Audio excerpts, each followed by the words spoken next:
sampai dalam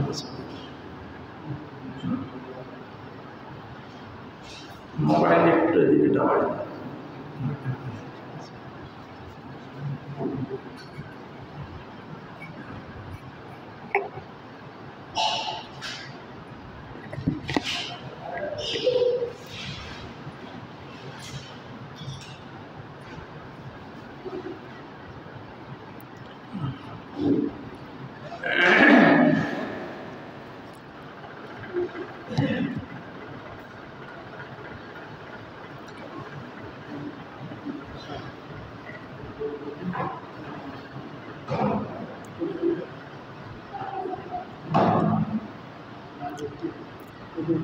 Assalamualaikum warahmatullahi.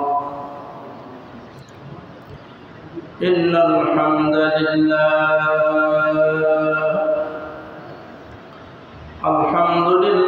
nahmaduhu wa nasta'inuhu wa nastaghfiruhu wa na'udzu billahi min shururi anfusina wa min sayyiati a'malina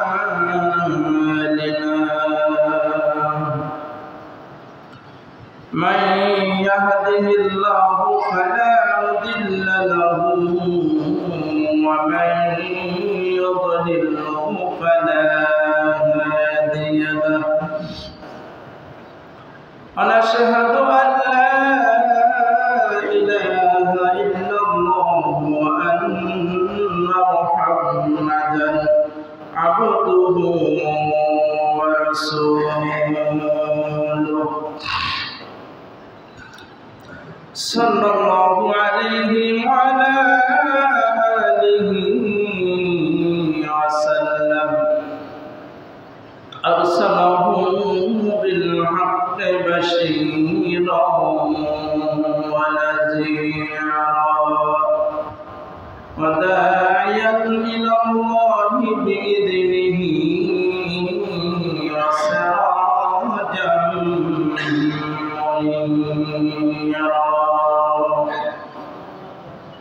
أما بعد فأعوذ بالله من الشيطان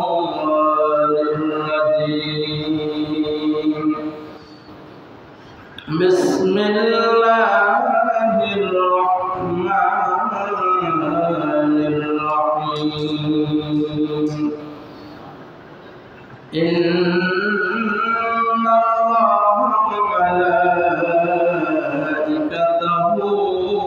يصلون على النبي يا أيها الذين آمنوا صلوا عليه وسلموا تسليما اللهم صل على محمد وعلى آل محمد كما صليت على إبراهيم وعلى آل إبراهيم إنك حميد مجيد اللهم بارك على محمد وعلى آل محمد كما باركت على إبراهيم وعلى آل إبراهيم إنك حميد مجيد.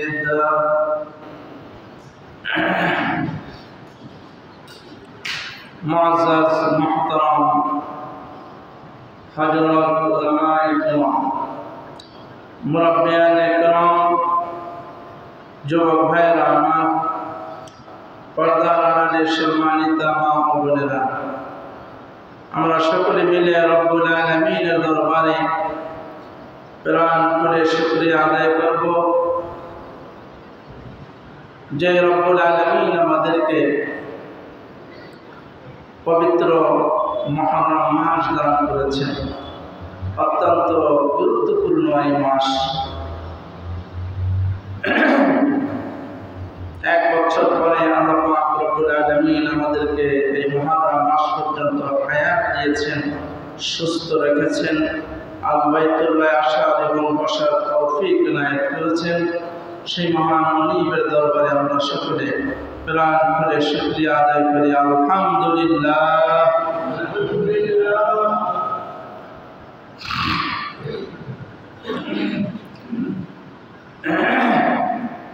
Muharram মাস সম্পর্কে আজকে আলোচনা হবে এবং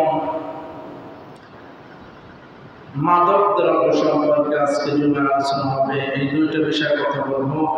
আল্লাহ তাআলা বোঝার আমল করার তৌফিক দান করেন, সকলে বলুন আমিন।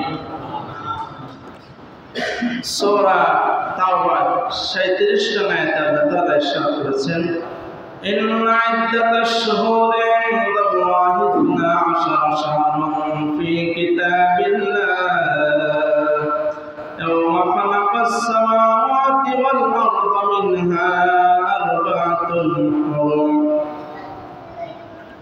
আল্লাহ পাক রব্বুল আলামিন ইরশাদ করেছেন, আল্লাহ আকাশ এবং পৃথিবী সৃষ্টি করেছেন, পাশাপাশি আল্লাহ গণনা হিসাবে মাস হিসাবে 12 মাস নির্ধারণ করে দিয়েছেন। আল্লাহ পাক পৃথিবীও সৃষ্টি করেছেন, পাশাপাশি 12 মাস তাও আল্লাহ কোরআনে উল্লেখ করে দিয়েছেন। এটা আল্লাহ পাক আমাদের উপর অনেক বড় অনুগ্রহ করেছেন। মনে করেন যদি এই 12 মাস আল্লাহ পাক নির্ধারণ করে না দিতেন, তাহলে আমরা এই চাকরি নকরি ব্যবসা বাণিজ্য হিসাব নিকাশ কিভাবে রাখতাম? নির্ধারিত যদি মাস আল্লাহর পক্ষ থেকে না পাইতাম। তো এটা আল্লাহ একটা বড় অনুগ্রহ আমাদের উপর। আল্লাহ পাক 12 মাস নির্ধারণ করে দিয়েছেন। 12 মাসের মধ্যে আবার আল্লাহ পাক 4টি মাস বেশি উত্তম বলে ঘোষণা করেছেন কোরআনে। 12 মাসের মধ্যে 4টি মাস আল্লাহ পাক এই সূরা তাওবা 37 নং আয়াতে বলেছেন, আমি 4টা মাস এই 12 মাসের মধ্যে বেশি উত্তম বলে ঘোষণা দিলাম। এই 4টি মাসের সম্মানে আমাদের সকল অন্যায় পাপাচার থেকে আমাদের ফিরে থাকতে হবে।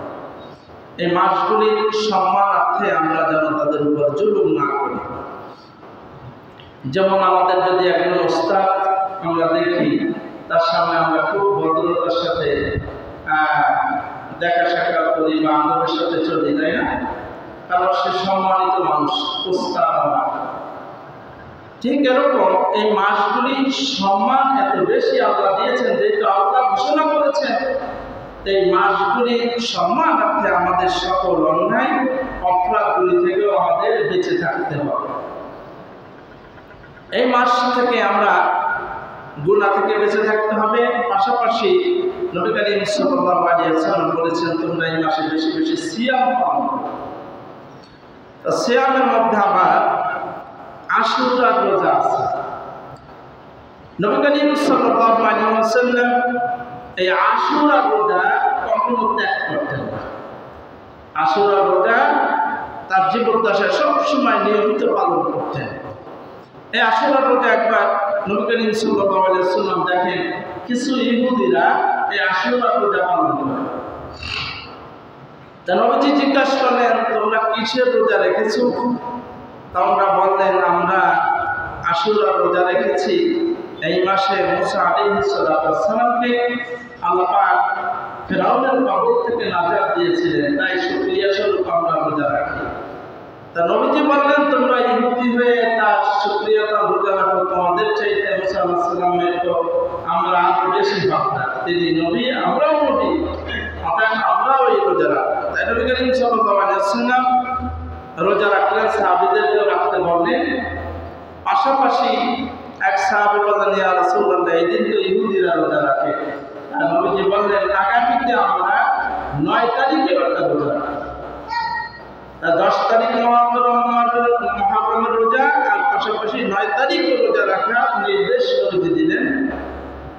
তাহলে 2টা রোজা, মুহররম মাসের 9 তারিখ আর 10 তারিখ। যদি কেউ প্রথম একটা মিস করে তাহলে সে 10-11 রাখতে পারবে। 10 আর 11 রাখার অনুমতি হাদিসে আছে, কিন্তু 9-10 বেশি উত্তম। 9-10 রাখা বেশি উত্তম। যদি না পারে তাহলে 10-11 রাখতে পারবে। তাই রোজা রাখলে কি হবে? নবী করিম সাল্লাল্লাহু আলাইহি ওয়াসাল্লাম ইরশাদ করেছেন, যে ব্যক্তি আশুরা রোজা রাখবে তাকে আল্লাহ পাক 1 বছরের গুনাহ মাফ করে দেবেন। সুবহানাল্লাহ। আরাফার রোজায় 2 বছরের গুনাহ মাফ করার মতো ছিল, আর আশুরা রোজায় 1 বছরের গুনাহ মাফ করে দিলেন। যারা আশুরা রোজা রাখবেন তারা আজকে রাতেই ভাব খেতে হবে। আজকে 8ই মুহররম, কালকে 9 এবং 10, 2টা রোজা যারা রাখবে তাদের আজকে রাতে ভাব খেলে কাল রোজা আর পরশু রোজা, এই 2টা রোজা রাখতে পারলে 1 বছরের গুনাহ মাফ হবে, অনেক সওয়াব পাওয়া যাবে। পাশাপাশি না রাখলে বিশেষ কোনো গুনাহ হবে না, এতে কোনো গুনাহ হবে না, তবে রাখলে অনেক ফায়দা হবে ইনশাআল্লাহ। মুহররম মাসে বড় বড় অনেক ইসলামের ইতিহাসগুলি সব মুহররম মাসে আশুরার দিনে সংগঠিত হয়েছে। যেমন আল্লাহ পাক রব্বুল আলামিন কোরআনে কারিমে বলেছেন, وَلَقَدْ خَلَقْنَا السَّمَاوَاتِ وَالْأَرْضَ وَمَا بَيْنَهُمَا فِي 6 أَيَّامٍ وَمَا مَسَّنَا مِن لُغُوبٍ। আল্লাহ পাক রব্বুল আলামিন বলেন, আমি সৃষ্টি করেছি এই পৃথিবী, আসমান এবং জমিন, এর মধ্যবর্তী পাহাড় পর্বত, সাগর, নদী, নালা যা কিছু আছে, যত গাছপালা, তরুণতা, চন্দ্র, সূর্য, নক্ষত্র, সব কিছু আমি 6 দিনে সৃষ্টি করেছি। সুবহানাল্লাহ। আমাদের রব কত শক্তিশালী সত্তা! তিনি আকাশ মণ্ডলী, চন্দ্র, সূর্য, তামাম পৃথিবীর ভিতরে যা কিছু আছে মাত্র 6 দিনে সৃষ্টি করেছেন। কয় দিন? 6 দিনে। আল্লাহ পাক বলছেন, এই এত ব্যাপক কাজ আমি করলাম, এতে আমার কোনো দুর্বলতা আসে না, আমার কোনো ক্লান্তি আসে না। সুবহানাল্লাহ। আমরা যে যত বড়ই নেতা দাবি করি, সারাদিন কাজ করলে রাতে না ঘুমিয়ে আর পারি না, দুর্বল হয়ে যেতে। আর আল্লাহ বললেন, এই সপ্তাহ আসমান এবং জমিন আমি টোটালটা মাত্র 6 দিনে, ফিরি সিদ্ধাতে আইয়া 6 দিনে সৃষ্টি করেছি। এই সৃষ্টির দিনটা ছিল মুহররম মাস, আশুরার দিন। এই 6 দিনে এত বিশাল সৃষ্টির কারণে আমি আমার পাকের কোনো দুর্বলতা, ক্লান্তি আসে না। আমরা আমাদের কত শক্তিশালী রব, তার কোনো ক্লান্তি নাই, দুর্বলতা নাই, অক্ষমতা নাই, সমস্ত অক্ষমতা থেকে তিনি মুক্ত। সুবহানাল্লাহ।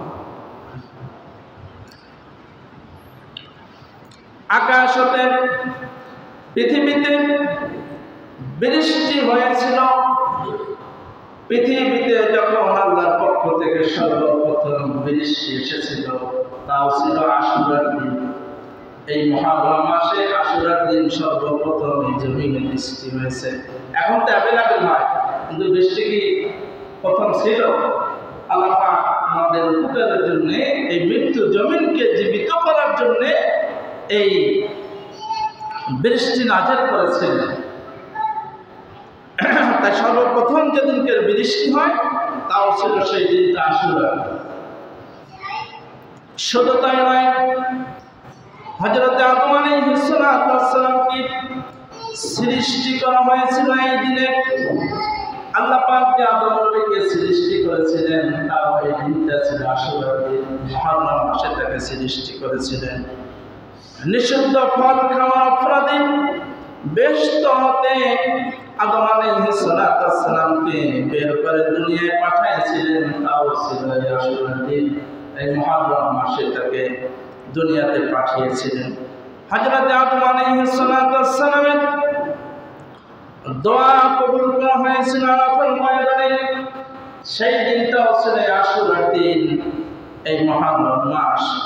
হযরত নূহ আলাইহিস সালামকে তুফান হইতে, বিশাল তুফান থেকে মুক্তি দিয়েছিলেন। সেই দিনটাও ছিল আশুরার দিন, এই মুহররম মাসে। হযরত সুলাইমান আলাইহিস সালামকে আল্লাহ পাক রব্বুল আলামিন বাদশাহী দান করেছিলেন। সেই দিনটাও ছিল আশুরার দিন। হযরত আইয়ুব আলাইহিস সালামকে আল্লাহ পাক দীর্ঘ বছর রোগাক্রান্তর পরে তাকে সুস্থ করেছিলেন, রোগ মুক্তি দিয়েছিলেন। সেই দিনটাও ছিল আশুরার দিন। সুবহানাল্লাহ। হযরত ইব্রাহিম আলাইহিস সালামকে আল্লাহ পাক রব্বুল আলামিন নমরুদের আগুন থেকে নাজাত দিয়েছিলেন। সেই দিনটাও ছিল আশুরার দিন, এই মুহররম মাস। হযরত মূসা আলাইহিস সালাম কে আল্লাহ পাক রব্বুল আলামিন, আল্লাহ পাকের সাথে মূসা আলাইহিস সালাম সর্বপ্রথম তুর পাহাড়ে কথা বলেছিলেন, সর্বপ্রথম দিন। সেই দিনটাও ছিল আশুরার দিন। ফেরাউন পানিতে ডুবে মারা গেছিল, সেই দিনটাও ছিল আশুরার দিন। আল্লাহ পাক ফেরাউনের গোষ্ঠী শুদ্ধ সব পানিতে ডুবে শেষ করে দিয়েছিলেন জালিমদেরকে। সেই দিনটাও ছিল আশুরার দিন। ঈসা আলাইহিস সালামকে তার জাতিরা তাকে মেরে ফেলার পরিকল্পনা করেছে। সেই মুহূর্তে আল্লাহ পাক রব্বুল আলামিন ফেরেশতা দিয়ে তাকে আসমান উঠিয়ে নিয়েছিলেন। সেই দিনটাও ছিল আশুরার দিন। ইমাম হুসাইন রাদিয়াল্লাহু তাআলা আনহু কারবালার প্রান্তরে শহীদ হয়েছিলেন, তাও ছিল এই দিন আশুরার দিনে। ইবনে মাজাহ হাদিস নাম্বার 1584, নবী করিম সাল্লাল্লাহু আলাইহি ওয়াসাল্লাম বলেছেন, যারা নিজেরা জামা ছিঁড়বে, শরীর রক্তাক্ত করবে, তারপরে জাহিলি যুগের মতো চিল্লাপাল্লা করবে, নবী করিম সাল্লাল্লাহু আলাইহি ওয়াসাল্লাম বলেন, এরা আমার উম্মত থেকে খারিজ, আমার উম্মতই থাকবে। আমাদের এই মুহররম মাস আসলে একটা শ্রেণী আছে না, মাথা ফাটায়, তারপরে বুক ছিঁড়ে বেলের থেকে রক্তাক্ত করে, জামা ছেড়ে হইদুল্লাহ লাফালাফি করে, আছে না একটা গ্রুপ। এরা ইসলামে এর কোনো সম্পর্ক নেই।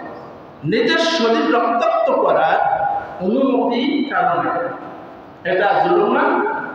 আপনার শরীর বলে আপনি যা ইচ্ছা তাই করবেন, এটা ইসলামে কোনো অনুমতি নাই। বিনা প্রয়োজনে আপনার শরীরে আপনি কষ্ট দিতে পারবেন না, রক্তাক্ত করতে পারবেন না, এটা মারাত্মক ধরনের অন্যায়। তাই এগুলো আমাদের যারা করে, কিন্তু মন করা কোরআন হাদিসের কোনো সম্পর্ক নেই। সহিহ বুখারীতে 1296 নং হাদিসে রাসূল করিম সাল্লাল্লাহু আলাইহি ওয়াসাল্লাম বলেছেন, যারা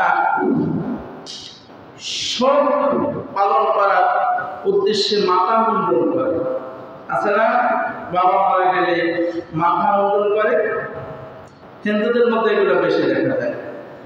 তারপরে বুক চাপড়ায়, জামা ছিঁড়ে ফেলে, নবীজি বলেছে, এদের থেকে আমি একেবারে মুক্ত, এদের কোনো দায়িত্ব আমার নেই, এরা আমার উম্মত থেকে বাতিল। অতএব এই জাতীয় কর্মকাণ্ড যারা দেখলো, দেখে যদি কেউ ভালো মনে করে, সেও গুণগান করে। এগুলা দেখে সাপোর্ট করা বা ভালো লাগা, সেও গুণগান করে। এটাকে আরো এর প্রতিবাদ করতে হবে। আপনি মোবাইলে দেখলে অন্তত একটা শেয়ার দিয়ে দিবেন বা একটা মেসেজ করে দিবেন এর বিপরীত, যে তোমরা পথভ্রষ্ট, নবীর উম্মত থেকে খারিজ হয়ে যাবে। এই সমস্ত কর্মকাণ্ড থেকে ফিরে আসে।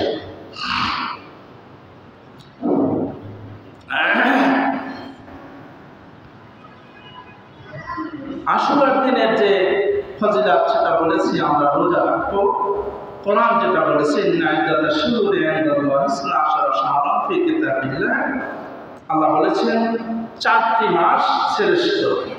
কয়টি মাস? 4টি মাস শ্রেষ্ঠ। 12টি মাস আল্লাহ পাক নির্ধারণ করেছেন পৃথিবী সৃষ্টি করে, তার মধ্যে 4টি মাস শ্রেষ্ঠ। কোন কোন মাস সেগুলা কোরআনে উল্লেখ নাই। কোন কোন মাস? এখন যেতে হবে হাদিসে। নবী করিম সাল্লাল্লাহু আলাইহি ওয়াসাল্লাম হাদিসে ইরশাদ করেছেন, হাদিসটি বুখারীতে আছে, মুসলিমে আছে, যে 4টি মাস হলো ধারাবাহিক 3টা মাস। একটা যুলকদ, যুলহজ আর এই মুহররম মাস। এই 3টা পাশাপাশি কুরবানির মাসটা যায় আগে, তাই যুলকদ, যুলহজ, মুহররম মাস এই 3টা। আর একটা হচ্ছে শাবান মাসের আগের মাস রজব মাস। এই 4টা মাসের কথা আল্লাহ কোরআনে উল্লেখ করেছেন। এই 4টা মাস অনেক গুরুত্বপূর্ণ। এর পাশাপাশি রমাদান মাস তো সেটা সবের উপরে অনেক মর্যাদাশীল মাস সেটা আছে, কিন্তু সেটা ছাড়াও এই 12 মাসের মধ্যে এই 4টি মাস অন্যতম। এই জন্য এই 4টি মাসের সম্মানে আমরা এই মুহররম মাস তার মধ্যে অন্যতম। এই মুহররম মাসে রোজা রাখবো, পাশাপাশি আমরা সমস্ত পাপাচার থেকে ফিরে থাকবো, ভালো ভালো কাজ করবো, তাহলে আল্লাহ পাক আমাদের আখিরাতে সফল করবেন ইনশাআল্লাহ। আজকে মদ এবং নেশাদের সম্পর্কে কিছু আলোচনা করব। আল্লাহ পাক রব্বুল আলামিন সূরা বাকারা কোরআনে কারিমের 2 নম্বর সূরা, আয়াত নম্বর হচ্ছে 219। আল্লাহ পাক রব্বুল আলামিন বলেন, আসআলুনাকা আনিল খামরি ওয়াল মাইসির কুল ফীহিমা ইসমুন কাবীরুন ওয়া মানাফি'ু লিন-নাস ওয়া ইসমুহুমা আকবারু মিন নাফ'িহিমা। আল্লাহ পাক রব্বুল আলামিন বলেন, তারা তোমাকে মদ ও জুয়া সম্পর্কে জিজ্ঞাসা করবে। আল্লাহ পাক নবীকে লক্ষ্য করে বলেছেন, হে নবী, আপনাকে কাফের মুশরিকরা জিজ্ঞাসা করবে যে মদ এবং জুয়া সম্পর্কে জিজ্ঞাসা করলে তুমি বলো এতে আছে বড় ধরনের গুনাহ। কি আছে? বড় ধরনের গুনাহ আছে। পাশাপাশি আল্লাহ এও বললেন যে এতে কিছু উপকারিতাও তোমাদের জন্য আছে। মদ নেশা জাতীয় জিনিস খেলে তোমাদের বড় ধরনের গুনাহ আছে, আবার কি আছে? কিছু উপকারও আছে। তবে উপকারের অপেক্ষায় পাপের গুনার বোঝাটা বেশি ভালো, উপকারের সেই অপকারটা বেশি। তাহলে প্রথম দিকে রায়া এই মদ মক্কা মদিনায় এগুলা ব্যবসা করতে স্বাভাবিক নয়। এই মদ দিয়ে মেহমানদারি করানো হতো, এগুলো না কোরআন নাজিল হওয়ার আগে যাইছে, সবাই খেত এগুলা। একজনের বাসায় গেলে মদ দিয়ে আমরা শরবত দিয়ে আপ্যায়ন করি, এই মদ দিয়ে তাদেরকে আপ্যায়ন করানো হতো। এটা একসময় জায়েজ ছিল। আল্লাহ পাক দেখলেন যে মদ খেয়ে তারা অনেক সময় মাতাল হয়, তাই সর্বপ্রথম ধাপে ধাপে আল্লাহ পাক বললেন, প্রথম বললেন আসআলুনাকা আনিল খামরি ওয়াল মাইসির, যে মদের মধ্যে আছে, নেশাদের জিনিসের মধ্যে আছে বড় ধরনের গুনাহ, আবার কিছু উপকারও আছে। আর পাশাপাশি এই উপকারের চেয়ে অপকারটা বেশি। এরপর আল্লাহ পাক রব্বুল আলামিন সূরা নিসা কোরআনে কারীমের 4 নম্বর সূরা 43 নম্বর আয়াতে আল্লাহ পাক রব্বুল আলামিন বলেন, ইয়া আইয়ুহাল্লাযীনা আমানু লা তাকরাবুস সালাতা ওয়া আনতুম সুকারা। আল্লাহ পাক রব্বুল আলামিন বলেন, হে ইমানদারগণ, তোমরা নামাজের নিকটবর্তী হয় না। লা তাকরাবুস সালাত, তোমরা যখন মদ পান করবে তখন তোমরা নামাজের নিকটবর্তীও হবে না। তোমরা সালাত মাতাল অবস্থায় সালাতের নিকটে যাও। এবার আল্লাহ ডাইরেক্ট বললেন যে খবরদার এই মাতাল অবস্থায় সালাতের নিকটে যাও না। যখন তোমাদের এই মাতাল অবস্থাটা কেটে যাবে, যখন স্বাভাবিকভাবে একজনের কথা বুঝতে পারবা ভালো মন্দ, তখন আবার সালাত করতে পারবা। তখনও ডাইরেক্ট নিষেধাজ্ঞা আসে না। এখন বলছে মদ খাবা, মাতাল অবস্থায় নামাজের কাছে যাবা না। তবে মাতাল ছেড়ে গেলে, সুস্থ হয়ে গেলে তখন আবার কি নামাজ পড়তে পারবা। আল্লাহ পাক দ্বিতীয় ধাপে বললেন নামাজের নিকটবর্তী হবে না। নামাজ এত বড় একটা ইবাদত, তার কাছে যাইতে আল্লাহ পাক নিষেধ করলেন। এরপর আল্লাহ পাক রব্বুল আলামিন সূরা মাইদার কোরআনে কারীমের ৫ নম্বর সূরা আয়াত নম্বর ৯০ আল্লাহ পাক রব্বুল আলামিন বলেন, ইয়া আইয়ুহাল্লাযীনা আমানু ইন্নামাল খামরু ওয়াল মাইসিরু ওয়াল আনসাবু ওয়াল আজলামু রিজসুম মিন আমালিশ শাইতান। আল্লাহ পাক রব্বুল আলামিন বলেন, হে মানুষ, তোমরা যারা ঈমান এনেছো, তোমরা জেনে রাখো নেশা দ্রব্য, মদ, জুয়া, পূজার দেবী ও ভাগ্য নির্ণায়ক সব হচ্ছে ঘৃণিত শয়তানের কাজ। অতএব তোমরা তা সম্পূর্ণরূপে বর্জন করো, আশা করা যায় তোমরা মুক্তি পেয়ে যাবে।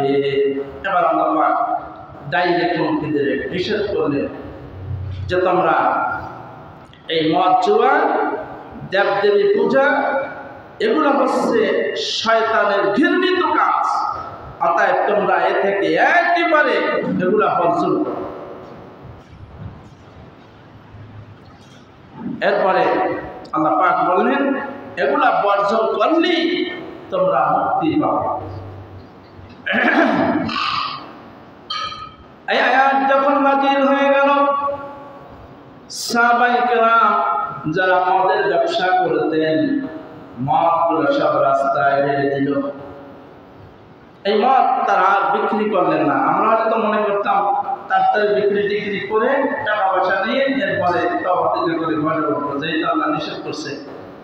কিন্তু তাদের চেতনা ছিল যে যখন এটা হারাম ঘোষণা হয়েছে, এটা বিক্রি করে টাকাটাও আমার জন্য হারাম, এটা আর বিক্রি করা যাবে না। রাস্তায় অলিতে গলিতে সব মদগুলো ঢেলে দিলেন, বিক্রি করলেন না। যে মদ খেয়েছিল সে গলায় আঙ্গুল দিয়ে বমি করে ফেলে দিয়েছেন। পেটে যেটা আছে ওটাও হারাম, নগদ যেটা খাইছে এটাও হারাম। তারা গলায় আঙ্গুল দিয়ে বমি করে ফেলে দিল। এই কোরআনের আয়াত থেকে আর একটা জিনিস স্পষ্ট হয়ে যায়, যেই জিনিসগুলা হারাম এইটা বিক্রি করাও হারাম। আমাদের সমাজে অনেকে সিগারেটের ব্যবসা করে না, এটাও নেশা দ্রব্যের মধ্যে পড়ে। হাদিসের আলোচনা আসতেছে তখন বলবো। তাহলে এটা বিক্রি করা, যেহেতু খাওয়াও হারাম, বিক্রি করাও হারাম, এটা জায়েজ নাই।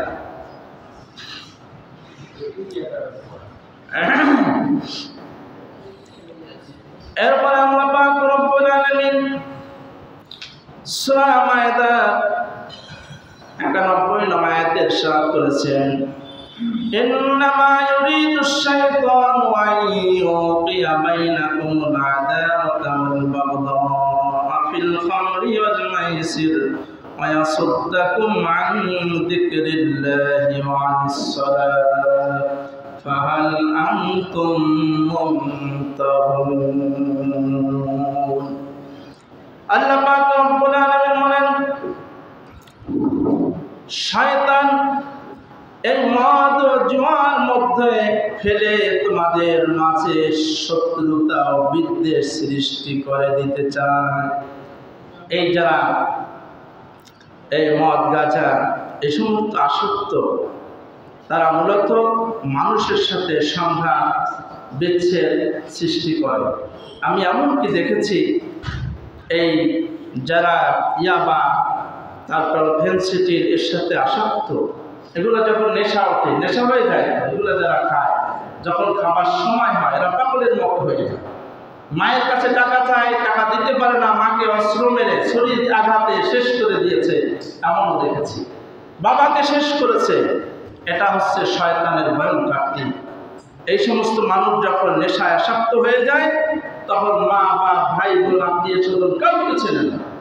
এগুলা বিশেষ করে দেখবেন ট্রেন স্টেশন থাকে, এগুলাই মাদক যারা খায়, ওরা ওখানে বসে যখন মাদক খাওয়ার সময় টাকা থাকে না, তখন এই মানুষের কাছ থেকে মোবাইল টান দিয়ে দিয়ে দৌড়ে ব্ল্যাক মানি এবং মানুষকে ক্ষতি করে এই তাদের হাতের টাকা পয়সা মোবাইল নিয়ে বিক্রি করে আপাতত খাওয়ার পয়সা নিল, এরপরে খাইয়ে তাদের ঠান্ডা, এরকম মানে জীবন শেষ। এটা এত নিকৃষ্ট, আল্লাহ পাক এই জন্য বারবার নিষেধ করেছেন, খবরদার।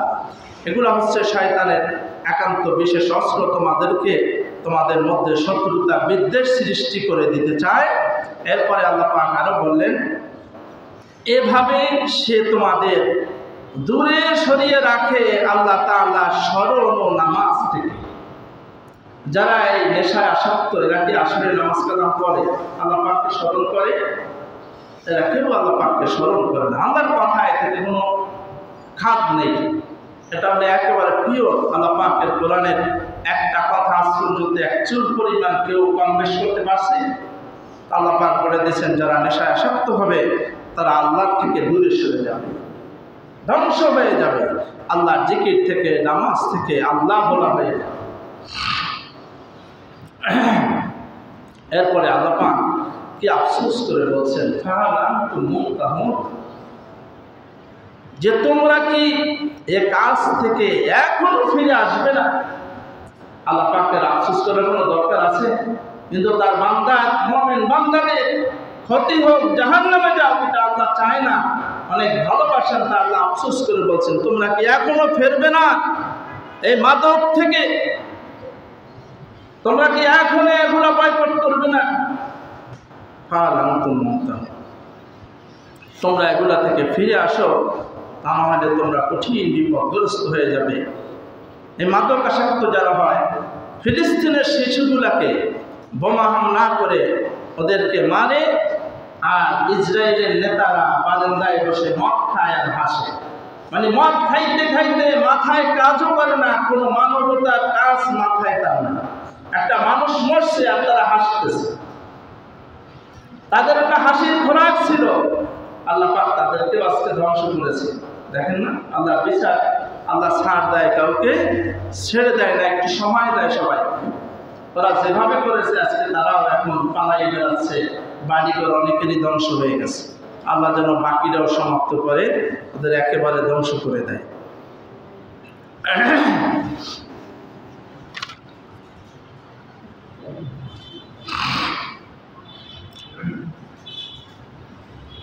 সহিহ মুসলিমের বর্ণনা, এতক্ষণ আমি কোরআন থেকে বলেছি, এবার হাদিস শরীফ থেকে শুনুন নবী করিম সাল্লাল্লাহু আলাইহি ওয়াসাল্লাম মাদক সম্পর্কে কি বলেছেন। সহিহ মুসলিম হাদিস নাম্বার হচ্ছে 2003 নং হাদিস। নবী করিম সাল্লাল্লাহু আলাইহি ওয়াসাল্লাম বলেছেন, প্রত্যেক নেশা সৃষ্টিকারী বস্তু হারাম। এখানে একটা বিষয়, এখন আমার এই মাদক আসক্ত যারা, এরা একটা মাসলা বের করেছে আবার, যে এই গাঁজা, ইয়াবা, ফেন্সিডিল, এগুলো তো কোরআন হাদিসে না, কথা বুঝতেছেন? কিন্তু নবীদের কথা, আল্লাহ পাকের কথা খুব সংক্ষেপ, কিন্তু এটার অর্থ অনেক ব্যাপক, বুঝতে পারছেন? আল্লাহ নবী এক কথায় ছোট্ট একটা হাদিস দিয়ে এমনভাবে বললেন, কিয়ামত পর্যন্ত যে নামই তোমরা এই মাদক দ্বারা সেবন করো, সেটা যদি মাতাল হয়, ব্রেনের ক্ষতি করে, তাহলে সেটা তোমাদের জন্য হারাম। নবীজি বললেন ছোট্ট কথা, যে প্রত্যেক নেশা সৃষ্টিকারী বস্তু হারাম। এখানে মদ উল্লেখ করা নেই, যে কোনো পণ্য হতে পারে সেটা। আপনি ফেন্সিডিল বলেন, ওই বাবা বলেন, বাবা নাম দিছে নাকি একটা শুনছি, এই বাবা, ফেন্সিডিল, ইয়াবা, গাঁজা, যা কিছু আছে অনেক নাম আছে, আমি এগুলো তো জানি না। তাই যত নামই আপনারা সেবন করেন, ওগুলা খাইলে যদি আপনার নেশা হয়,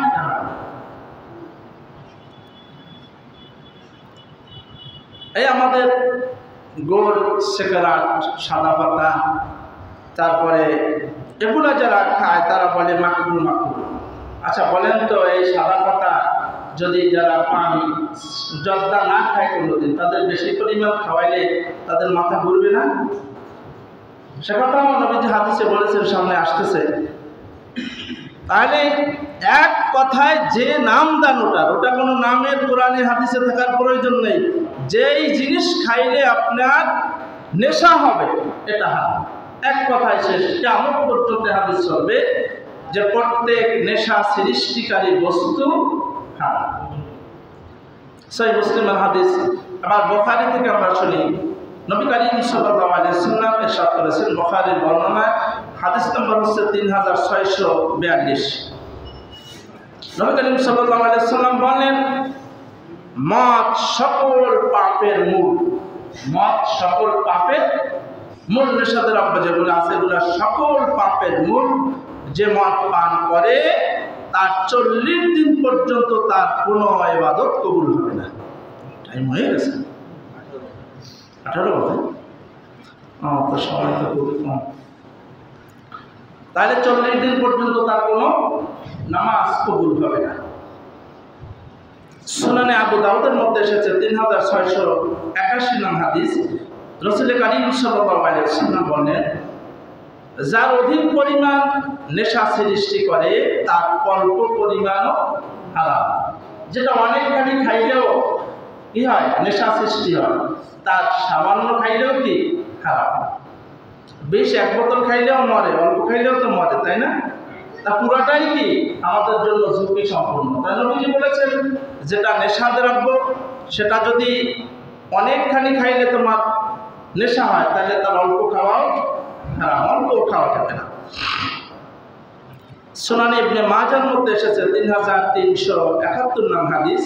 রাসূল করিম সাল্লাল্লাহু আলাইহি ওয়াসাল্লাম ইরশাদ করেছেন, তোমরা মদ থেকে দূরে থাকো, কেননা তার সকল অশুভ কাজের চাবিকাঠি। সকল খারাপ কাজের চাবিকাঠি হচ্ছে মাদক দ্রব্য। আমাদের এই সমাজ তো ধ্বংস হয়ে গেছে, আজকে যুব সমাজ। এরপর নবী করিম সাল্লাল্লাহু আলাইহি ওয়াসাল্লাম আরেকটি হাদিসে ইরশাদ করেছেন, মুয়াত্তা ইমাম মালিক বলেছেন, হাদিস নাম্বার হচ্ছে 1598। নবী করিম সাল্লাল্লাহু আলাইহি ওয়াসাল্লাম বলেন, সব রকম নেশাজনিত ও দুর্বলকারী বস্তু থেকে নিষেধ করা হয়েছে। যেটা খাইলে শরীর দুর্বল হয়, অনেক খাইলে শরীর দুর্বল হয় না, অচেতন হয়ে পড়ে থাকে। ওই যে এক কথার বড়ি আছে, কি বলে, ওই ফার্মেসিতে পাওয়া যায়, হ্যাঁ, ওটাও খাওয়া যায়। যেটা খাই আপনি অচেতন হয়ে সারাদিন পড়ে থাকবেন, এটাও নেশাদের অল্প, এও খাওয়া যায়।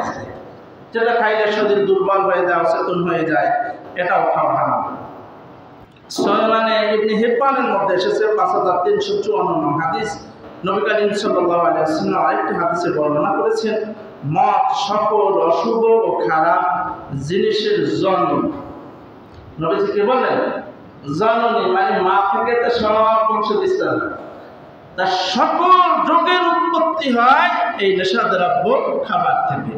যারা নেশা করবে তারা সকল পাপ কাজে লিপ্ত হয়ে যাবে। এটা যুব সমাজের জন্য এত ক্ষতিকর। আমি কিছুদিন আগে শ্বশুর বাড়িতে গেছি, তার পাশে রাস্তা থেকে আসা যাওয়া করে এক যুবক ছেলে, সে রাস্তার উপরে দাঁড়াই থাকে, দেখি সকাল সন্ধ্যা যখন যায় রাস্তায় দাঁড়ানো। তা জিজ্ঞেস করলাম, কি ব্যাপার, এই ছেলেটা এখানে দাঁড়াই থাকে কেন? একজনে বললো যে এই অধিক পরিমাণে এই মাদক খাইত, তার মাত্রা অতিরিক্ত খাওয়ায় তার ব্রেন শর্ট হয়ে গেছে, এখন মাথায় কোনো কাজ করে না, ওই পাগল হয়ে গেছে, রাস্তায় দাঁড়াই থাকে। এই যুবক মানুষ, তার পুরো লাইফটা শেষ হয়ে গেছে। এগুলা বেশি খাইলে কিডনি নষ্ট হয়ে যায়, সমস্ত শরীরের পার্শ্বতি নষ্ট হয়ে যায়, স্ত্রী থাকে না, জনশক্তিও নষ্ট হয়ে যায়। এগুলো এত ক্ষতিকর। এর থেকে আমাদের সন্তানগুলি ফিরাইতে হবে না। এই সমাজ একেবারে ধ্বংস হয়ে গেছে। মাঝে মাঝে আমাদের সমাজের বিভিন্ন জায়গায় দেখি কিছু পুলিশ প্রশাসন আসে, অনেক সময় কিছু নেতারা আসে, আইসে বড় বড় বক্তৃতা দেয়, কয় এখানে আমাদের এলাকা মাদক মুক্ত এলাকা গড়ে তুলতে হবে, আপনারা সবাই সহযোগিতা করেন না। মাঝে মাঝে এরাই মাদকের সাপ্লাই দিচ্ছে, খোঁজ খবর নিয়ে দেখেন এরাই মাদক সাপ্লাই দেওয়ার জন্য সহযোগিতা করছে, ঠিক না? বাস্তব আমার জানা আছে, এই যারা মাদক বড় বড় ব্যবসায়ী প্রত্যেক থানায় টাকা দেয়, ওসি সাহেব দারোগা সাহেব নিজে সাথে করে আগাই দেয়, মোটামুটি টাকা দেয় নিজে, এটাকে বডিগার্ড হয়ে আগাই দেয়, মাসিকভাবে তাদেরকে টাকা দেওয়া হয়। এর হচ্ছে প্রশাসনের অবস্থা। নেতারাও বড় বড় এলাকায় যারা আছে, প্রভাবশালী যারা নেতা আছে, তারা যদি এই এলাকায় যারা গাঁজা খায় সেবন করে, এদেরকে যদি ধরে এদেরকে সাইজ করে, তা এগুলো চলে, এলাকায় থাকতে পারে? তার মানে নেতাই কথা না, সেও খায় আবার টাকাও খায়, দুই দিকে খায় সে। এই জন্যে এই সমাজ থেকে এগুলো দূর হয়, তাই না? যারা এগুলো উৎখাত করবে তারা এগুলো সাপোর্ট করছে। নবী করিম সাল্লাল্লাহু আলাইহি ওয়াসাল্লাম ইরশাদ করেছেন, যারা মাদক খায়, বিক্রি করে, গাড়িতে বহন করে আনায়ন করে, তারপরে মাদকের দালালি করে, টাকা খেয়ে এদেরকে সাপোর্ট করে, এদের প্রত্যেকের উপর আল্লাহ পাকের লানত এবং গজব নবীজি বলেছেন। এর সাথে কোন রকম জড়িত থাকলে সেও গজবে পড়বে। এটা এত ভয়ঙ্কর এই মানুষের জন্য। এই জন্য আমরা আমাদের সমাজটাকে এই মাদক মুক্ত সমাজ করতে সবাই রাজি আছি ইনশাআল্লাহ। যুবক ভাইয়েরা, এগুলো খাওয়া যাবে? আপনি খাইলে ধ্বংস হয়ে যাবেন, আপনার ভবিষ্যৎ বলতে কিছু থাকবে না, ছেলে মেয়ে স্ত্রী পরিবার এগুলা কিছু থাকবে না, সব শেষ হয়ে যাবে। এবং এগুলা খাইলে আপনি পরকালে চিরস্থায়ী জাহান্নামে যাবেন। নবীজি বলেছেন, লা ইয়াদখুলুল জান্নাতা জাসাদুন গুদিয়া বিল হারাম, যারা হারাম খাদ্য খাবে তাদের শরীর কখনো জান্নাতে প্রবেশ করবে না, স্থায়ীভাবে হারাম জাহান্নামে থাকতে হবে। অতএব এলাকাবাসীকে আমি অনুরোধ করব, আপনারা সবাই মিলে এই মাদকের বিরুদ্ধে আমাদের চেষ্টা করতে হবে, এটাকে বন্ধ করার জন্য। এলাকায় যারা আছে কিছু সাধারণ পাতিমস্তানরা এগুলা আবার কায়দা করে করে ব্যবসা করে, এগুলা আবার নেতাদেরকে একটু কায়দা করে মোটামুটি একটু গুছাই গাছাই নিছে। এই নেতা টেতা শুদ্ধা আমাদের সাফ করতে হবে। পারবেন না সবাই ইনশাআল্লাহ? আপনি নিজে একা পারেন না, 10 জন মিলে এর বিরুদ্ধে অ্যাকশনে যান, তা নাহলে আমরা কেউ ছাড়তে পারবো না। এলাকায় যখন করোনা আসছে, পীর সাহেবের বাড়ি কি বাঁচছিল? বলেন, বন্যা আসলে কি পীর সাহেবের বাড়ি বাকি হয়ে যায়? কোনো আলেমের বাড়ি? সবাই বাড়ি, সবাই ক্ষতিগ্রস্ত হয়। কারণ পীর সাহেবের আগে এই করোনা বা বড় ভয়াবহ দুর্ঘটনা হওয়ার আগে সে ভালো কাজে আঞ্জাম দেয় না, এই জন্যই আল্লাহ বাধা চাপাই দিয়েছে, তাই না? তাই খারাপ কাজগুলি আল্লাহর পক্ষ থেকে বাধা আসার আগে আমরা ভালো মন্দ সবাই যদি কাজ না করি, ভালো মানুষগুলো সারতে পারবে না, সবাইয়ের উপর সমানে বিপদ আসবে। এই জন্য আমাদের দায়িত্ব, আমরা যারা ভালো মনে করি, যারা এগুলোর সাথে আমাদের সম্পর্ক নাই, আমাদের কাজ হচ্ছে এগুলা মুক্ত করা। এলাকায় যারা এগুলো হয়তো আমরা জানি না, কিন্তু আপনি একটা খবর জানেন অমুক জায়গায় এটা খায়, অনেকগুলো বার মিলে আপনি আরো 5 জনকে বলেন যে অমুক জায়গায় ঘটনা ঘটে, প্রশাসন নিয়ে তাদেরকে ধরেন। এভাবে নানানভাবে সহযোগিতা করে আমরা চাই এলাকাটা আমাদের একেবারে মাদক মুক্ত হোক, আমাদের সোনার ছেলেরা যেন এই একটা মানুষের মতো মানুষ হতে পারে। আমাদের সন্তানগুলো, কলিজার সন্তানগুলো যেন কলিজার টুকরাগুলো নষ্ট না হয়ে যায়, তাদের জীবন নষ্ট না হয়ে যায়, এ ব্যাপারে আমরা যথেষ্ট খেয়াল রাখবো, কেয়ারফুল হব। আমাদের এখানে মাকতবের ব্যবস্থা আছে, আমাদের ইমাম সাহেব হুজুর এখানে থাকেন, সকালে মাকতব পড়াবার ব্যবস্থা আছে, কিন্তু ছাত্র আসে না। আপনারা যারা আশেপাশে আপনাদের আমাদের মসজিদের আওতায় যারা আছেন, আপনাদের যাদের বাচ্চা আসে সকালবেলা পাঠাই দেবেন, কিন্তু পয়সা দেওয়া লাগবে না, এমনি ফেরি করাই দেয়। এই ফেরির কারণেই মনে হয় ছাত্র হয় না, দূরত্ব নাই। আপনারা সকলে বাচ্চাদেরকে পাঠাই দেবেন, হয়তো আস্তে আস্তে কোরআন শিক্ষা ছাড়া একজন মুসলিম হওয়ার কোনো সুযোগ নাই। একা পরিষ্কার যারা কোরআন শিখবে না তাদেরকে আল্লাহ কিয়ামতে অন্ধ করে উঠাবেন। ওমান আ'রাদা আন যিকরি ফাইন্না লাহু মাঈশাতান দানকা ওয়া নাহশুরুহু ইয়াওমাল কিয়ামাতি আমা। আয়াত আরো লম্বা। আল্লাহ পাক বলছেন যারা কোরআন থেকে আল্লাহ পাকের জিকির থেকে মুখ ফিরিয়ে নেবে তাদের দুনিয়া এবং আখিরাতে, দুনিয়াতে সংকীর্ণ জীবন দান করবে, কষ্টময় জীবন নির্ধারণ করে দিবে, আখিরাতে তাদের অন্ধ করে উঠানো। তারা বলবে আমরা আমাদের তো চক্ষু ছিল, আজকে কেন চক্ষু নাই? আল্লাহ তাআলা বলবেন দুনিয়াতে তুমি জেনাদের শিক্ষায় শিক্ষিত করেছো, এমএ পাস করাইছো, নিজে এমএ পাস করেছো, গাড়ি বাড়ি সব করতে সক্ষম হয়েছো, কিন্তু আমি যে আল্লাহ কোরআন দিয়েছি কোনোদিন পড়ে দেখলে না, চেষ্টা করলে না, আজকে যাও চিরস্থায়ীভাবে জাহান্নামে। এই জন্য আখিরাতে অন্ধ করে উঠানো হবে, খুব ভয়াবহ। আর অনেক এ ব্যাপারে কোরআনের বার্তা আছে। নবী করিম সাল্লাল্লাহু আলাইহি ওয়াসাল্লাম যারা কোরআন শিখবে না তাদের বিরুদ্ধে আল্লাহর কাছে নালিশ করবেন। তা নবীজি যদি কারো বিরুদ্ধে নালিশ করে তার আর উপায় আছে? জান্নাতে যাওয়ার কোনো আশঙ্কা আছে? তাহলে আপনারা সকলে মাক্তবে ছাত্র পাঠাবেন। আর আমাদের নুরানি ছাত্র যারা আছে তারা, আমরা এখানে আসরের পরে কোরআন পড়াই, একটু হাদিস পড়াই, ওই সময় আপনারা পাঠাই দিয়েন। আমি রাতদিন আসতেছি, কিন্তু ছাত্র পাই 2 জন 3 জন, তা 2 জন হচ্ছে 3 জন ছাত্র পড়ায় কীভাবে? তাই জন্য আমি মাঝে মধ্যে কয়েকদিন আসতেছি না। এখন আপনারা ছাত্র পাঠাইলে আমি নিয়মিত আসবো, আমার কোনো অসুবিধা নাই, আমি আসতে চাই। বাচ্চারা যাতে মানুষ হয়, মানুষের মতো আমাদের চেষ্টা অব্যাহত থাকবে। আপনারা আসরের পরে, আসরের আজান হলেই সাথে সাথে বাচ্চাদের পাঠাই দেবেন, আমরা আসরের পরে পড়াবো ইনশাআল্লাহ। আর আমাদের এই এলাকায় এখানে পার্শ্ববর্তী এলাকা থেকে একটা ছেলে হিন্দু ছিল, সে মুসলমান হয়েছে। তা এখন মেহেদি হাসান তার নাম, কাগজটা হাতে নেই, আমি ব্যাপক বলতে পারলাম না। যাই হোক, তাকে আপনারা একটু সবাই সহযোগিতা করবেন। তার এই মুসলমান হওয়ার কারণে তার বাড়ি থেকে তাকে তাড়াই দিয়েছে, তার সমস্ত সুযোগ সুবিধা বন্ধ করে দিয়েছে।